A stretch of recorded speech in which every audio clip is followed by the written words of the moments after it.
sun's eternal night. Heroes from across worlds stand and unite. No other foe or force can match their might. The once great people of this world now hide in fear. All chaos shaken by the power of sword and spear. The black-clad armies of the Dark One now draw near.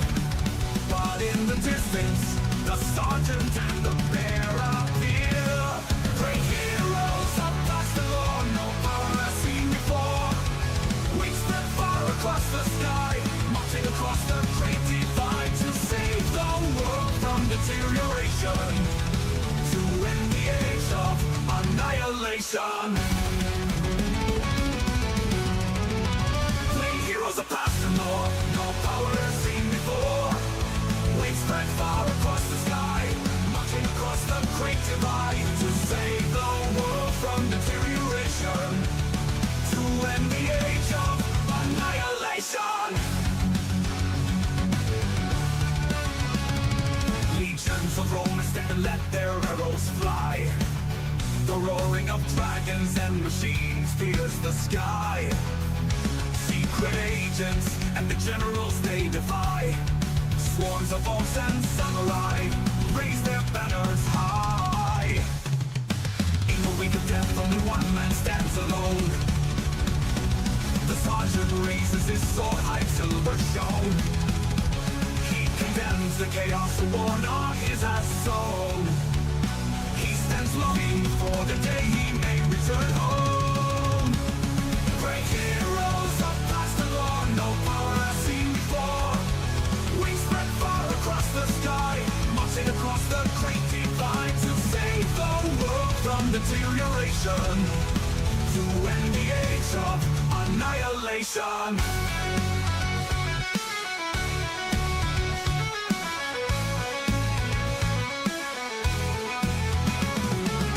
Until the war for the world springs is won, they will fight until there are none.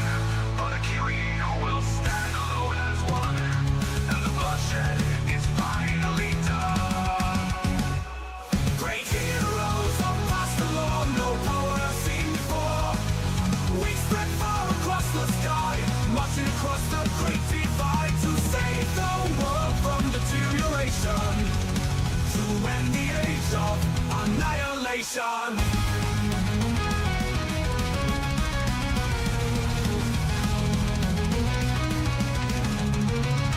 Great heroes of past the law, no power has seen before. Wings spread far across the sky, marching across the great divide to save the world from deterioration, to end the age of annihilation, to end the age of annihilation, to end the age of annihilation, to end the age of annihilation, to end the age of annihilation.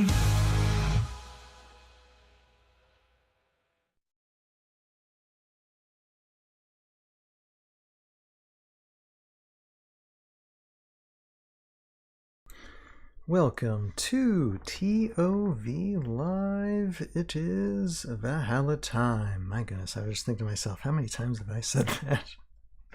How many times I'll keep on saying that? My gosh. Anyway, happy Wednesday to all of you.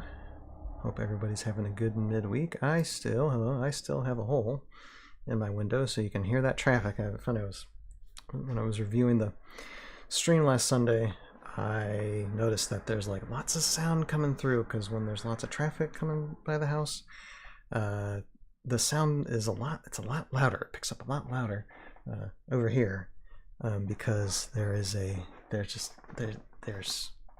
hole there from still the ice storm a little over a month back. Now, yeah, still not fixed, but hopefully it'll be fixed soon. Hey Justin, how are you doing? Happy Wednesday to you. It says that song hits hard. I get motivated every time I listen to it, which is why I usually play it at every stream. It's just quick, it's fun, it's to the point. Meloman Studios, how are you doing? Good to see you. And I know that on Friday, there's special events happening on Friday, which I will not be involved in. It's the first Renegade Con that I'm not going to be doing anything throughout the weekend, not streaming. I have other responsibilities, actually, other pre-planned responsibilities that were planned before Renegade kind of announced that they were doing this on this particular date. So unfortunately, I will not be here this Friday or this Sunday talking about whatever they're going to be announcing this Friday, but next Wednesday I will take a first look at everything they announced, and we'll be diving into it, the lore, the card stats, and all that stuff with you all next Wednesday next week, and then we'll do a ToV podcast the Sunday after that. I think that'll be the 11th, I believe, and then we'll get the gang together and we'll talk about just everything. So sometime a day late, dollar short a little bit, but yeah, it's the best I can do. So that's what we got to do for this time. Justin saying, great week. Switch 2 launch on Thursday and Renegade Con on Friday. My wallet won't be happy. Well, I think at this point in time, we don't even have wallets to carry money in because we've sold them for the extra pennies that we need to afford everything.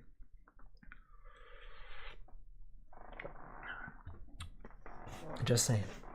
Anyway, I don't think, did I introduce myself? I don't think I did. Hi, I'm Ryan, aka Tales of the Hal, if I didn't say that already. And yeah, we have Renegade dropped the lore and the scenario for this month. I guess a little bit early than expected. I don't even think it's up on their website yet, but we did get an email from it, so I downloaded it from the email. So link in the description below. You can check out all the scenarios in renegade.com, but as I know currently, this newest one I don't think is up yet. So just be patient, and hopefully if you didn't get the email, hopefully it'll be up sometime soon. But I did get it, and so we're going to read through it. And I also went through this text and I deciphered it. For those of you who haven't got it deciphered, I did, so we'll go through that tonight as well. And also, one thing I also wanted to mention, I know last Sunday I was talking about doing skirmishes, preparing for Gen Con. That's what I was planning to do tonight, but of course the scenario dropped, so I'm gonna do this. So we will do skirmishes, preparing for like Isonek armies and other armies for whatever the World Championship may or may not offer, and we'll start preparing for that, but it'll be later on this month. I know I need to do it because now how many weeks away are we from it? We're in June, July, so what, 8 some weeks away from Gen Con? Crazy, nuts. Anyway, with that being said, how about we get started? We've all said our hellos. Let's just get into, there's a lot of lore for this. And so, what was it again? Here, I'm going to bring up the graphic because this is a mouthful, this scenario, so I'm just going to bring it up again. So here we are, Age of Annihilation, Scenario 10, Loose Cannon at Montfre Manor. I think Montfre? Loose Cannon at Montfre Manor.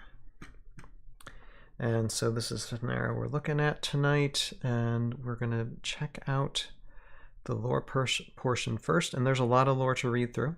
So what I'll do is I'll read through it all once, and then we'll go back through it and do an evaluation second time around. So let's get started. From the pen of Sonlen, 29th of Dagmar. It starts with Shiori. As I write, I sit outside of a forge in Anund, where Queen Kyrion works to restore our friend Q10. She has been clear that there are no guarantees in this work, and yet I cannot prevent a small root of hope from growing in my heart. My flight to Anund in search of Revna's army was successful, and I was brought face to face with the wizard Rakshot in a dark tunnel beneath Anund's surface. Despite Lucia's ill-mannered interruptions, I was at length able to convince Rakshot that it would be in Revna's best interest to contribute to the cure for this wellspring poison, and in doing so clear her name. To this end, Rakshot, Lucia, and the curious creature Anshu have gone to join Iwashia's effort, although Anshu and Velsa were just beginning to warm to each other, I think. As I listen to the sound of Kirion's hammer, I am reminded of the words Lucia spoke to me the morning after I recovered Q10's core. "We Dryan are born to protect life, Elfmaster," he had said, "and to preserve it for endless seasons. But despite our mighty effort, the stain of death persists on our world, robs us of friends, of good trees, strips bark, blackens root. We fight against those that steward it, but what is gone can only live again in memory. To pry what death has seized from its grasp, as Rakshot does, there is no good fruit in this. If you truly believe this scrap you have found holds the soul of your friend, I urge you to consider, before you do aught else, what will honor him best, peeling Black Death's fingers or allowing him his rust." There are sounds of shouting and power cells charging from inside the forge. I must go. And then some splatters here. And then, let's see what's in these next pages. From the pen of Sonlen, 29th of Dagmar, continued. "It has been hours since I left off writing this letter, and I am not through with odd tidings, it seems. I entered the forge to find a great Solborg with a strange face awakening, and he seemed not to recognize either Queen Kirion or myself. Instead, he pointed a cannon at me. At my plea, he held his fire, and as he listened to some explanation of who and where he is called Major Q11 now. He speaks stiffly and has no memory of me or his own past. He is a literal kind of fellow. When I explained our quest against Utgar, he immediately began jaunting south in search of the Dark Valkyrie himself. By the time Queen Kirion and I managed to stall him, we found ourselves near Montfre Manor, Vidar's estate. The manor was dilapidated, the front gate collapsed, and sinking into the ground. I had heard that the manor was ill-used, but I was perplexed to find it defended only by Queen Kirion's militia, and beset by intruders attempting to break down the main door. Queen Kirion stated that no one must be allowed to enter the manor, but before I could speak diplomacy to the intruding party, Major Q11 sent a storm of rockets flying into the mists. There came a moment in the ensuing battle when Major Q11 smote a shivering orc with a first swing of his hammer, and ready to bring a second blow down upon his head. I worried that our friend was truly gone, for Q10 did not raise his weapons against the defenseless. However, without intervention from me, Q11 lowered his hammer of his own accord, and the orc crawled away through the mire. I do not know yet if that was a display of mercy or a product of his single-minded mission to stop Utgar. When the fight was over and silence prevailed, I asked Queen Kirion bluntly if Vidar still dwelt in Montfre Manor, and she bade me enter to see with my own eyes. We walked through dust-stricken halls, through rotting oaken doors, until we came to a room with extinguished braziers on each side.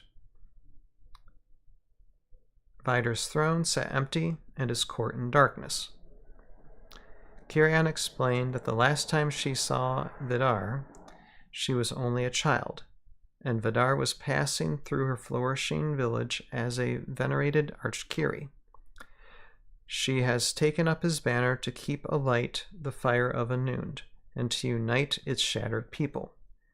We came to stand at the mouth of a hidden passage leading to tunnels far beneath the estate.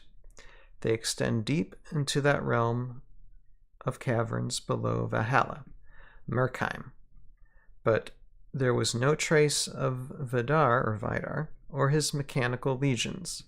I wonder what he might have found in those depths that would take his attention away entirely from the world above. What is it that he seeks below? It is high time you return to us, Shiori. Major Q11 is keen to meet you, and I believe he would benefit from your influence in this formative time. His questions about the world are relentless. Sonlen. And then, we have this text that needs to be deciphered, and guess what? I got it right here. Here, let me zoom it up a little bit. Okay, I think I got it. Yeah. Okay, so this is what that text says. Kyrian believes that some of Vidar's closest followers are still receiving secret orders from wherever he has gone. I wish I had the chance to ask Q10 about this, but with his memory gone, I wonder if Revna has insight to share. After all, she is no stranger to the tunnels beneath Anund. All right. So that's interesting. There is a lot of information here, guys, for just this first, as we call, Sonlen's journal, or Sonlen's letter segment for this, actually written by Sonlen this time. So we'll go through it again. And just so you all know, with the geography of things, this is Anund right here. So we have Anund, the Valkyrian Wasteland, Linsafarme, this is where you have Einar, Utengard, that's where Utkar resides classically. Nostraland is where Yander is, Ekstrom is where Uller is, and of course Takala Jungle is like way over here, and kind of off to the side here where Aquila is. But Anund is where Vidar resides, just so y'all understand the geography of things. Okay, and Justin's, okay, that can wait a second, Justin, until I'm done. Justin, for a second one, Justin's saying Vidar is about Valkyrie, Revna killed, not Valkyrie. What a plot twist. Mostly kidding. I love Vidar, and sci-fi is one of the pillars of Heroscape, although Valorek could fill that role just differently. Right. Yeah, Valorek's obviously more enterprising. Vidar is a bit more like spy, secrets within secrets type of character. And I know in classic lore, Vidar actually was so secretive that he was like establishing tunnels underneath, obviously this Murkheim here, was establishing tunnels underneath Valhalla to establish a kingdom underground. I know that from classic lore because I've had discussions with Jeremy about these things when writing Tales of Valhalla. So I know there is that bit of a backstory for Vidar. So now that's interesting because I have to like backtrack and try and remember. Didn't Vidar like though drink from the poison wellspring? So is he out of his mind or not, or do we not know for sure? We just know that Uller is we know Uller is for sure, but I thought Vidar also was one targeted as well, or it was written somewhere where Vidar had gone mad too. I think from Kyrian herself. So I find that kind of odd that Queen Kyrian doesn't even know where Vidar is then. So do we know that Vidar's mad then? And that's what I popped in my head. But anyway, okay. So let's go through this. So Sonlen's writing Shiori, and Sonlen's saying, "Is that right? I sit outside of Forge." So the little bit of lore here. There I have a Major Q11 miniature right here. And actually, I'll read the back of Major Q11's, used to be Q10, but Q11's box. Why don't I do that real quick? This might add a little bit to the story here. So it says, the Soulborg Q11 has died more than once. Q11 is content with this. Sonlen says they are friends and that more friends need his help. Even Q11 cannot remember them. So Q11 will fight. He is prepared to bring the hammer down on any and all targets who seek to do these new friends harm. And I'm sorry guys so much for the... It's like... So it's dark late at night. Usually cars do not go by here as often as they are doing right now, but apparently it's like there must be a sign outside my door saying Ryan is streaming, so everybody just drive by right now because it hasn't stopped, and it's getting annoying even to me. So I apologize if anybody's listening to this on replay and you're hearing all this unusual amount of traffic sound, obviously from the hole in my window back there amplifies the sound, but I do apologize for that, but hopefully I'm still coming in good. Anyway, so the how would I put it, the Q11 lore also on Renegade, that backstory that happens during these events that now is being written. Yeah, exactly. Drag Race. I don't know what's going on. It's like it's usually pretty quiet, and actually when I was getting started with streaming, the road was pretty quiet, and now this the whole time that I'm streaming, it's gone. So I'll have to just try to ignore it. You guys try to ignore it. Sorry. Hopefully a sound studio someday. Just pray for it. Okay, as I write, I sit outside the Forge of Noon, where King Kyrian works to restore our friend Q10. She has been clear that there are no guarantees in this work, and yet I cannot prevent a small root of hope from growing in my heart. Let's see here, and so we're talking about like the backstory here. Apparently, Sonlen's trying to clear Revna's name, at least as far as the accusation of her starting the whole kerfuffle that happened when they were trying to establish a peace treaty. Pirate's fault, not Revna's fault.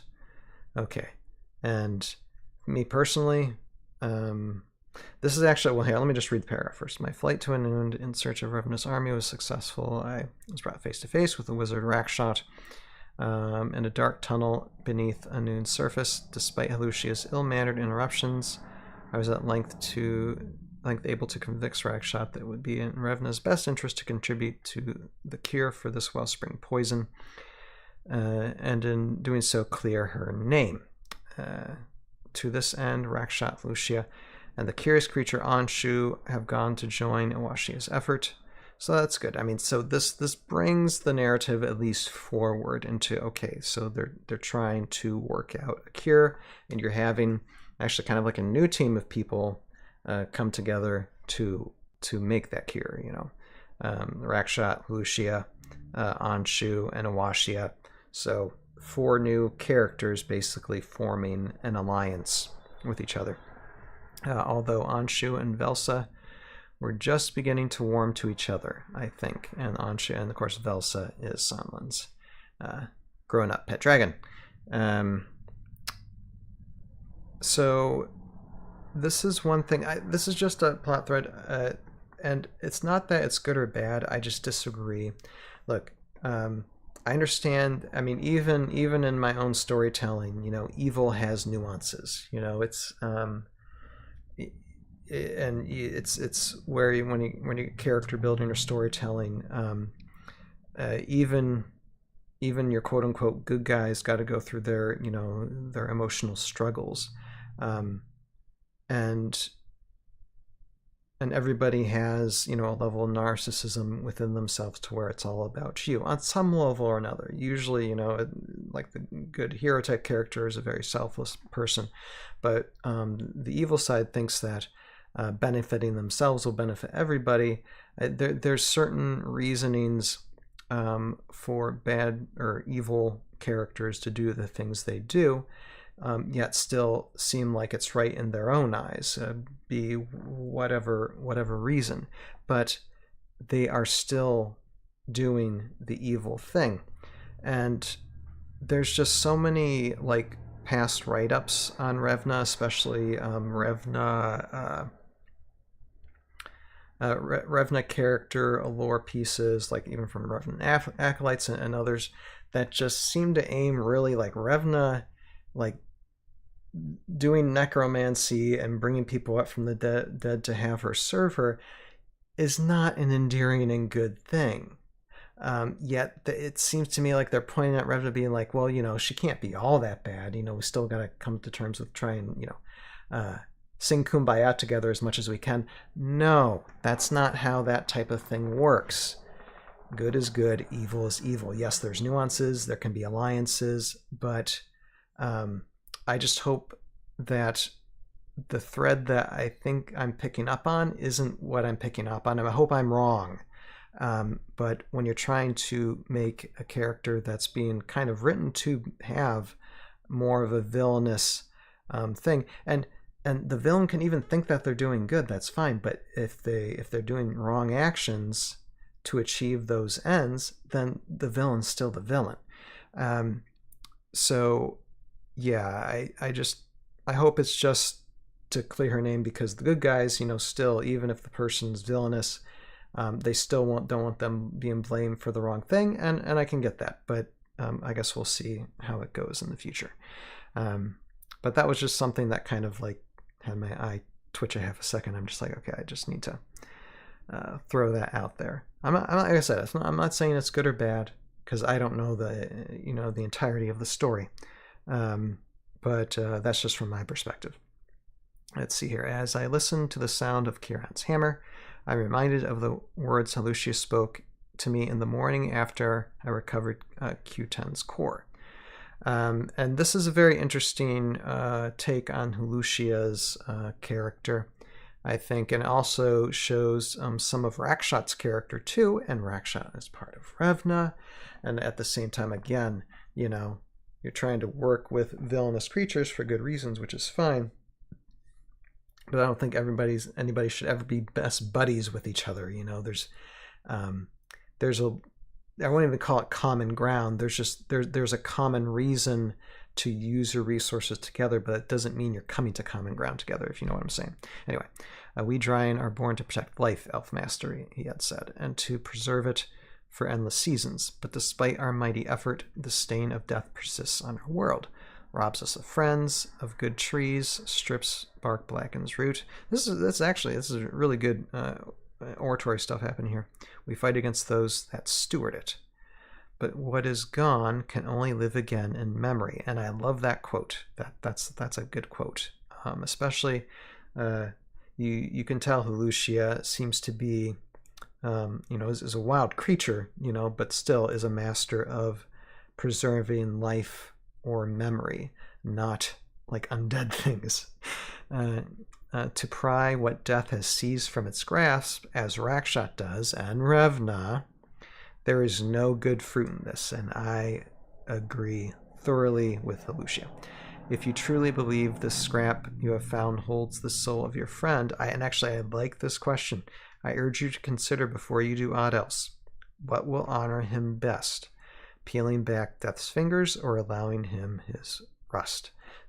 So I like this argument to where it's like, okay, you're trying to resurrect your friend, but is it the right thing to do? Even though Sonlen, of course, makes up his own mind thinking, yes, we're going to give this a shot, because soul borgs are made a bit differently to resurrect. But then we see the results from it, though. Maybe Sonlen should have heeded that warning. And this is actually a good play into the story too, as well. I like how this is written out. And there are sounds of shouting and power cells charging from inside the forge. I must go. And there's just a bunch of splatter, indicating that Sonlen left in a hurry. Justin is saying, reminds me a little of the wisdom of the centaurs from Harry Potter. Yeah, I think so, yeah. Yeah, no, I remember that bit. It does, although I think Helucia isn't one that's not going to involve himself in the affairs of what's going on in Valhalla. Obviously, he's involved. He's allied you know, with his general. But at the same time, you know, yeah, doesn't mind giving his thoughts on the matter, which is fine. You need to have, you know, somewhat of a moral compass from somebody, you know. But let's see here. Okay, so from the pen of Sonlen, so we go to the next page. 29th of Dagmar. Continue. Wait, 29th of Dagmar. Is it the same day or is it later? Yeah, 20. Okay, it's the same day. It's the same day. Both are 29th of Dagmar. Okay. It has been hours since I left off writing the letter, and I'm not through with odd tidings, it seems. I entered the forge to find a great Solborg with a strange face, awakening. Like a face like this. So you got, you know, like Q10 is no more, and this is the thing that actually was like kind of hurts the most when it comes to a character. Q10 was a different character, and Q10 is gone. And it's almost like it's actually, I think it's a little bit different than this, but it's like Gandalf the Grey becoming Gandalf the White, only it's a lot more differently because it seems like the personality matrix of what was Q10, most of it's gone, and now you have just this Q11 rising up in its place. So it is technically a new character with just bits and pieces of the old one, which is actually quite horrible, to be perfectly honest. Okay, let's see here. I entered the forge to find a great Solborg with a strange face awakening. He seemed not to recognize me either, or Queen Carrion, or myself.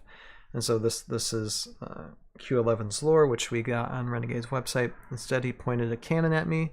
At my plea, he held his fire, and as he listened to some explanation, so this was that lore bit of who and where he is called Major Q11 now. He speaks stiffly and has no memory of me or his own past. It's gone, guys. It's gone. He might be able to recreate it, or, you know, just know what's been told to him, but really a new character, you know. It's heartbreaking. He is a literal kind of fellow. When I explained our quest against Utgar, he immediately began jaunting south in search of the Dark Valkyrie himself. That, to me, that's so funny. Now, it might be a new character, new personality, new person almost, but that, I like that bit of humor. That's very fun. Seems like he still has a good moral compass, you know. By the time Queen Kirian and I managed to stall him, we found ourselves near Montfre Manor. Now this is some Vidar lore. We get some Vidar lore. Now I don't know if Montfre Manor has ever been mentioned before, but so Vidar doesn't have a castle. He's got an estate, and it's a manor. So I don't know if the manor. I guess the manor could be a castle-like place, but it seems like nobody's home. The manor was dilapidated, the front gates collapsed and sinking into the ground. I had heard that the manor was ill-used, but I was perplexed to find it defended only by Queen Carrion's militia, and beset by intruders attempting to break down the main door. Queen Carrion stated that no one must be allowed to enter the manor, but before I could speak diplomacy to the intruding party, Major Q11 sent a storm of rockets flying into the mists. There came a moment in the ensuing battle when Major Q11 smote a shivering orc with a first swing of his hammer. Well, he's got a hammer, got to use it. And readied to bring a second blow upon its head. I worried that our friend was truly gone, for Q10 did not raise his weapons against the defenseless. However, without intervention from me, Q11 lowered his hammer of his own accord, and the orc crawled away through the mire. So, a little bit of restraint Q11 has, which is good. I do not know yet if that was a display of mercy or a product of his single-minded mission to stop Utgar. When the fight was over and silence prevailed, I asked Queen Carrion bluntly if Vidar still dwelt in Montfre Manor, and she bade me enter and to see with my own eyes. We walked through dust-stricken halls, through rotting oaken doors, until we came to a room with extinguished braziers on each side. Vidar's throne sat empty, and his court in darkness.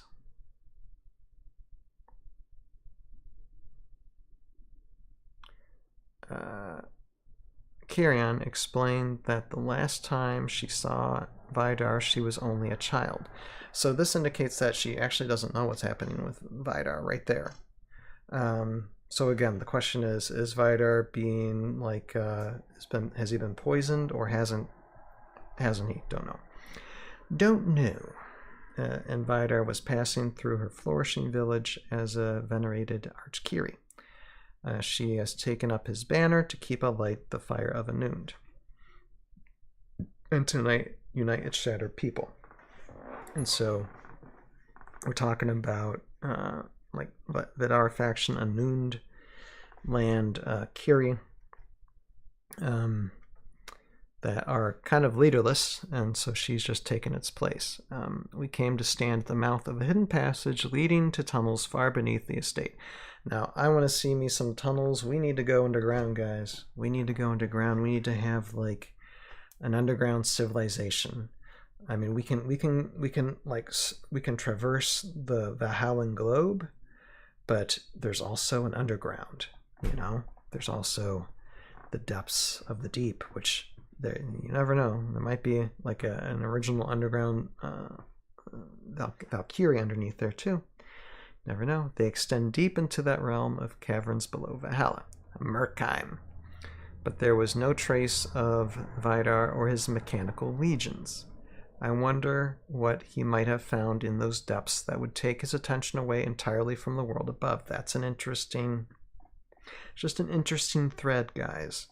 That basically is indicating like there's a possibility Vidar found something down there that is making him forget anything that's happening on the surface. And if there's a threat from below, what is it?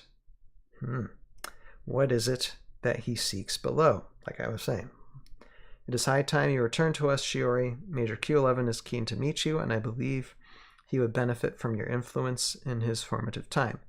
His questions about the world are relentless. Sonlen. And I'll read through this, of course, this cryptic message again one more time. And Justin saying, I'm curious about Kieran's militia, future common Vidar Kairi, or Vidar Kairi. I hope so. Like I said before, I know we have a lot of Kiri units, but we need more. We need tons more. Just saying. Vidar Kiri units that are like, maybe like in like some type of mech warrior suit, like a Kiri mech. That would be fun. So okay, let's go through this, and then I'll have some final thoughts for this. Kieran believes that some of Vidar's closest followers are still receiving secret orders from wherever he has gone. So someone's in control, and so hopefully Vidar is in control of his mind. I wish I had the chance to ask Q10 about this, but with his memory gone, I wonder if Revna has insight to share. After all, she is no stranger to the tunnels beneath Anund. So there's another connection of Revna. Maybe Revna is observing Vidar, or maybe that's who Vidar is up against, you know, two Valkyrie, you know, trying to gain dominance in the caverns of Valhalla or of Murkheim. That's a battle. And this is another question too. Okay, what happened to Q10? Because we see the end result of a battle that Q10 went through. Why was he there? What caused him to be destroyed? Because he's a powerful character. What caused him to be destroyed? And yeah, what were the circumstances leading up to that point? We don't know yet. We don't know. So hopefully we'll find out sometime. Because if there was anything big enough, and I think I mentioned this when we were talking about Q10 being destroyed, if there's something that's big enough to take out Q10, what is it? And can we have it and can we play it? So yeah, so it's an interesting setup. It definitely just expands the character of Vidar. Even Vidar's not even present in this. But it shows where he lives. It shows where he might possibly be, and he was mind shackled. Was he mind shackled? What, Q10? Just insane. He was mind shackled. Yeah, but still, he had to be destroyed somehow. It'd actually be kind of a nice twist to where he was mind shackled by Nigok Sa, and we get a new Nigok Sa 2.0, like a Nigok Sa with a super developed mind shackle ability that's so much easier to mind shackle opponents. It becomes even more deadly. That would be actually kind of fun. I think we need to ask for that. Actually, I think when Renegade asked, like, I think it was like a year ago, like sent out like an email saying, you know, we're taking a survey, what, you know, and one of the questions on the survey is what 2.0 character would you like to see from classic Heroscape? I put Nigok Sa. I think that it was like one or two that you could put down. I put Nigok Sa as one of them. Because a Nigok Sa 2.0, I mean, even though Nigok Sa, you know, is a pretty good unit on classic Heroscape, I'd love a 2.0, and I love a 2.0 that works well, including more Maro. You know, there's no such thing as too much Maro. To be perfectly honest, when we have a Maro pirate, just one. I think we need more, tons more. Mechanized Maro, winged Maro, whatever you can think of. Like, I know the Maro kind of undead, but undead Maro. It's like any type of Maro. Maro riding dragons. Maro, we already have a Maro riding dragon. More futuristic Maro, because we have like a Tobak Ra who's like a Mar creature from the future. We could have more Mar creatures from the future too. You know, future Maro. That would be fun. Yeah, there's so much you could do with the Maro, so I hope we get more of those. But yeah, so this, like I said, overall, this is a nice bit of lore, lots of pages from Sonlen, with, again, there's like a parade or something going outside my house. I have no idea. The people passing by through the studio again, because there's apparently a sign in front of my door, glowing sign saying everybody pass by the house right now. Still going through. But there it is, from the pen of Sonlen, Sonlen's journal, number 10, released by Renegade. And like I said, but just this little bit about Revna that kind of just makes me go, overall, I'd say it's pretty well written. It furthers the story along, which is great. And looking forward to Scenario 11 when we get to that lore version part. The story continues, guys. The story continues, and I think we're still on a good path. Although, actually, and this is one other thing I wanted to say at the end of this too. That you notice that the old team is starting to get together. Sonlen, Q11, it was Q10 now. Q11, Shiori is about to join them, and who else do we need then? Who else do we need, guys? We just need the Sarge, we just need Raylan. And there's back the old team. So let's see if there's going to be something happening, some event that's going to be happening in the coming months near the end of the year to where the old team comes together again. We'll see. We'll see. I don't know, but I'm hoping that be the case. So, again, that is taking a look at Sonlen's journal, number 10. From the pen of Sonlen himself, writing to Shiori, as he is apt to do. Talking about the characters within, the characters and lore, and their journey in Heroscape, the Age of Annihilation. Okay, now how about we get to the scenario part of this drop here. Quite a bit of it. Loose cannon. Loose cannon. Q11, the loose cannon. Here, hold on a second. Let me get a drink.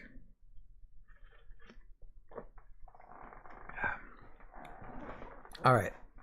Let's take a look at what this scenario is about. So this is what's left of the manor, eh? So this is the map that you're able to build for this scenario. Map 1, Montfre Manor. And you know, it's your map that's got, you know, these pillars and this type of stuff. So what you need is an Age of Annihilation Master Set, Swamps of Valhalla, and Major Q11 promotional figure. Those are what's required. And the building, see, the levels for the build is, well, you go all the way up to 7. So that's interesting. As well as the walls. Okay. So let's read the lore bit on this. It says, the once magnificent Montfre Manor was the family estate of the Valkyrie Vidar, passed through generations of Anun's rulers. Built into a cliff face like many of Anun's structures and fortified by tall gates, it was a symbol of Anun's strength. But the region of Anun withered in the early years of the war, when its water was poisoned by Utgar's Marrow infestation. There's a mention of Marrow right there. And its people deserted the region. Montfre Manor's disrepair has become complete, as the estate itself now sinks into unseen hollows below Vidar's grounds. If hope for Anun still lives, it no longer dwells here. Wow, well that's a bit depressing, isn't it? But it's a good little bit of lore. So we actually get a mention of the Marrow infestation. How cool is that? Okay. Interesting. And so, yeah, I mean, there's not much left of the manor. So, I mean, that's the map you play on. And let's see here. Where's our start zones here? Go to here. Okay. So, online scenario 10, loose cannon, master game. And this one has, you got 6 rounds for this. How many players? You can play up to 4 players. So, and this is a 4-player scenario, or up to 4-player scenario. And you got the manor door space, you got major Q11 in the center, and you got some glyphs, okay, in the center, and this must be your start zone. Both these must be your start zones. Okay, let's read the lore bit.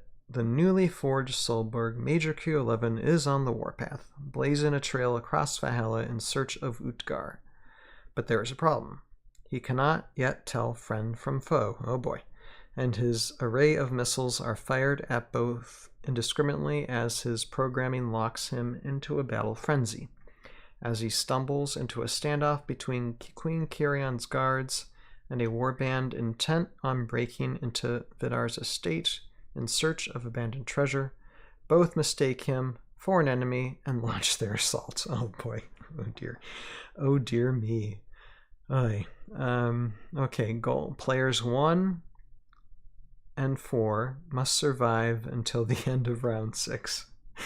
Players 2 and 3 must break into Montfre Manor by destroying all enemy figures or unlocking the door. Okay.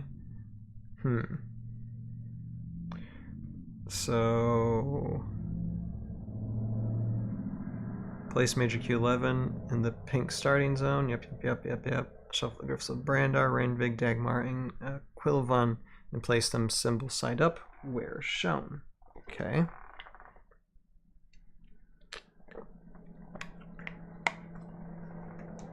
Two players. Player 1 drafts or brings a pre-made 450-point army. Player 2 drafts or brings a pre-made 550-point army. Neither player's army may include major Q11. Player 1 starts in the blue starting zone. Okay. And player 1 is the one who must survive until the end of round 6. Okay. And so that's the one with the lower point army. And then player 2 starts in the orange starting zone, and player 2 is the one that must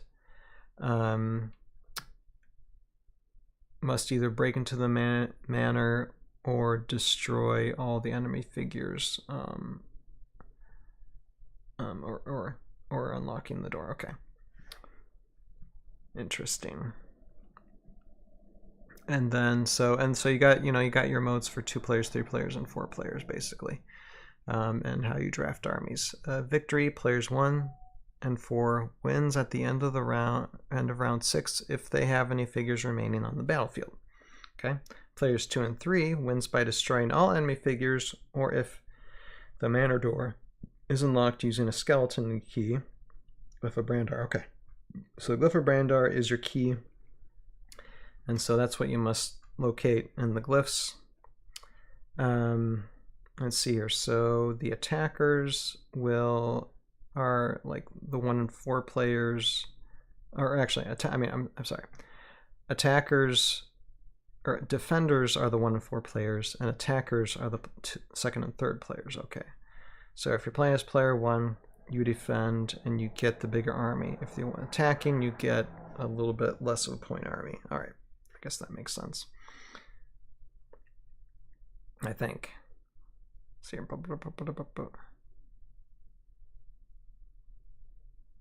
Okay, no. The attacking army gets the bigger point army. Okay, that's right. And the defending army gets a lower point army.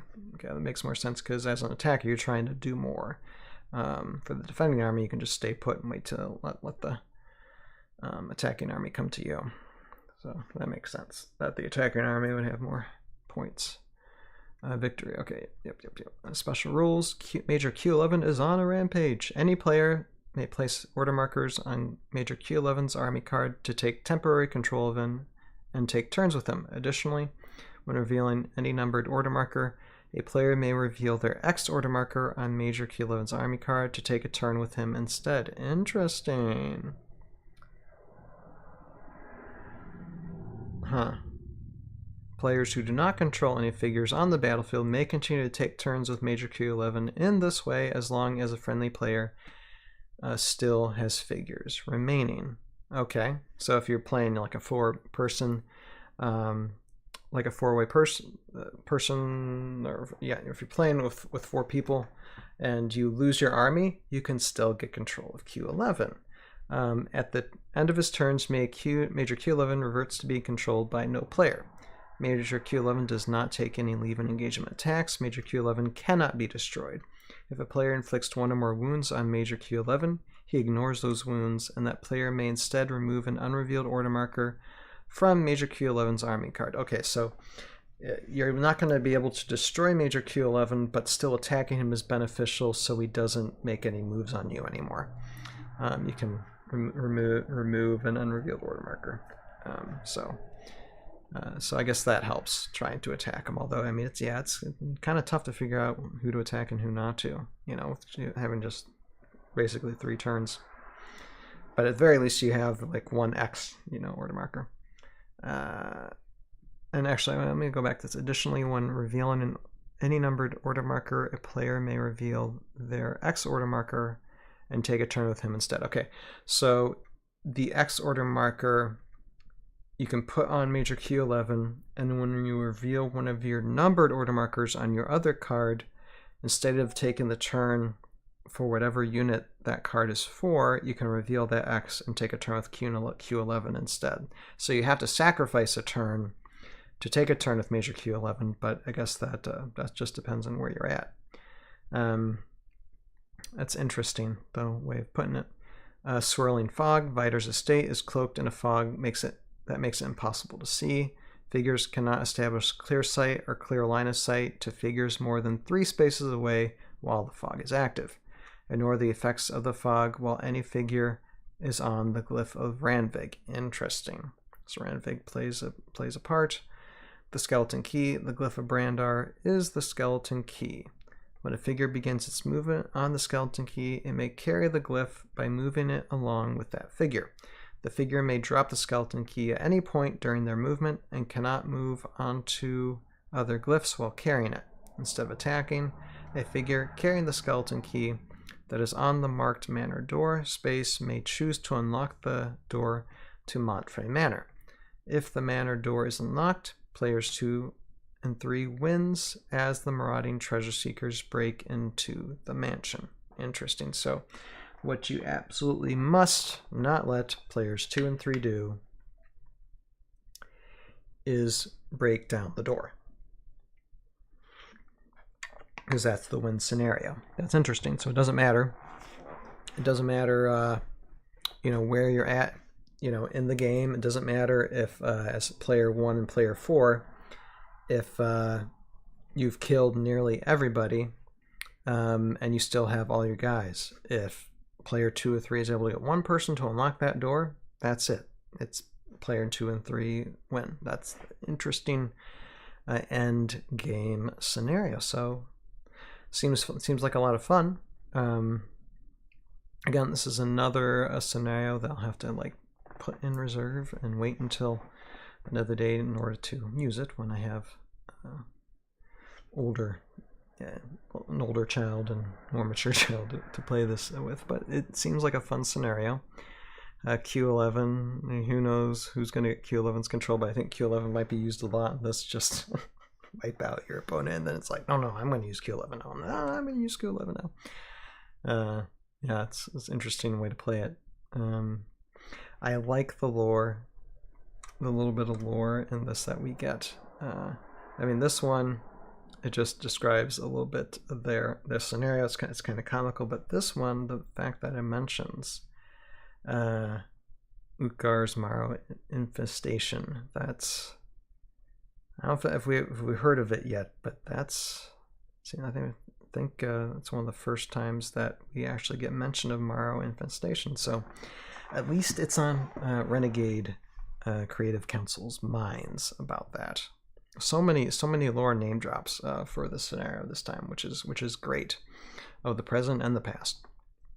So I like it. I like it a lot. So now for me, I'm just going to say this: when it comes to like creating like a manor map, if it's describing that the manor is built into a cliff face, you're darn right. If I build this, I build myself a cliff face, and like the walls of some type of like castle or something that's kind of crumbling out from it, and let's just have it, because this is me we're talking about. You know, I like to build the whole thing.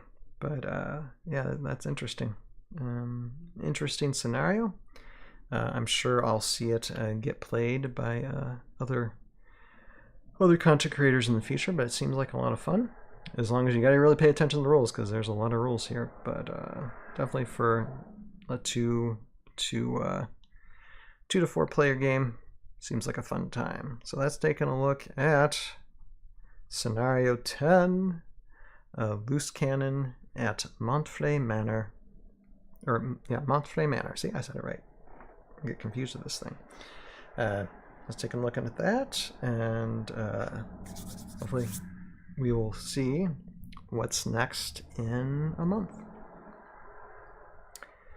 Alright, and so guys, I guess that is that for tonight. I have, of course, those of you who are keeping track, still writing scripts, still on the script writing train, and I'm also still, like, I'm editing a little bit of season 1. I'm actually doing some, like, color corrections, trying to make it look a little bit nicer. I'll probably be adding just a little bit of a sound, some hits and risers. I don't want to put too much work into it, otherwise it's just, you know, I'm going to waste my time, because I don't want to recreate or do a remaster of season 1. But I just still want to make it just a little bit better than what it originally was. So, like I said, maybe by the end of June or beginning of July, we'll be able to like re-premiere a version of season 1 that's like all edited together. It'll be fun. It'll be fun. But yeah, let me close down for tonight, guys. What can I say? Of course, again, I'm not going to be streaming this Friday. I'm not going to be streaming this Sunday. Got other obligations to do. But next Wednesday, we'll be going through everything that this next wave that they're going to be talking about on Friday has to offer. I see already, like, in emails, that a couple of things I see, and like there's a squid apparently that has been shown, and I think there's already names for them. It looks like some type of Soulborg creature that's got like some type of bubble shield too. That looks pretty promising, so I guess we'll see what they have in mind to show us. It looks like it's going to be another bunch of units that they're going to be releasing. And I know someone was mentioning some time ago, I don't know if it was Sir Heroscape or someone else, but it's like someone was saying, how much longer can they go releasing just tons of units again and again and again? I don't think much longer, be perfectly honest, because it does take a lot of time and energy to, you know, plan and release these things. And the reason why we've had so much new Heroscape stuff is because this is all stuff that was already, yeah, Krakenling, Justin, exactly. This was already developed by Avalon Hill. Most of it was developed by Avalon Hill already. So it'll probably slow down, which is fine. It might be okay to just have a Renegade con or two. Diffractatron. Aha, okay, there's their names. There might be a Renegade con or two. Probably, like, I think we'll still, like, for a Renegade con for the end of this year, we'll probably still get another nice sized dumping of reveals.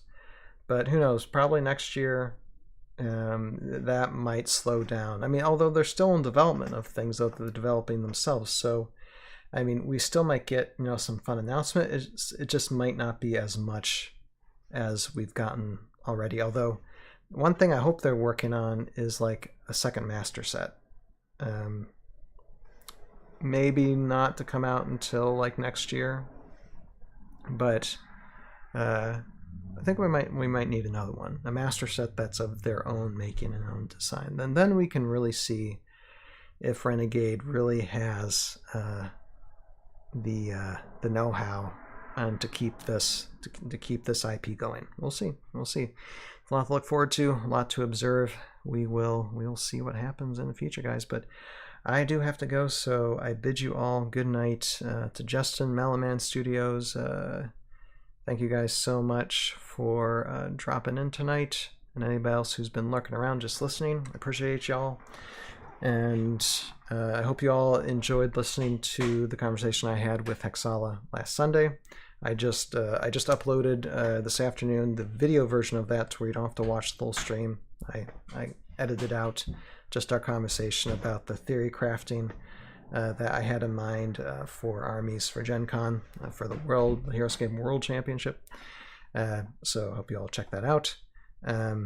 Justin says we're getting another master set. It's just G.I. Joe. Oh, that's right. They are releasing G.I. Joe stuff. Is it going to be G.I. Joe master set, Justin? Or is it going to be like pack releases?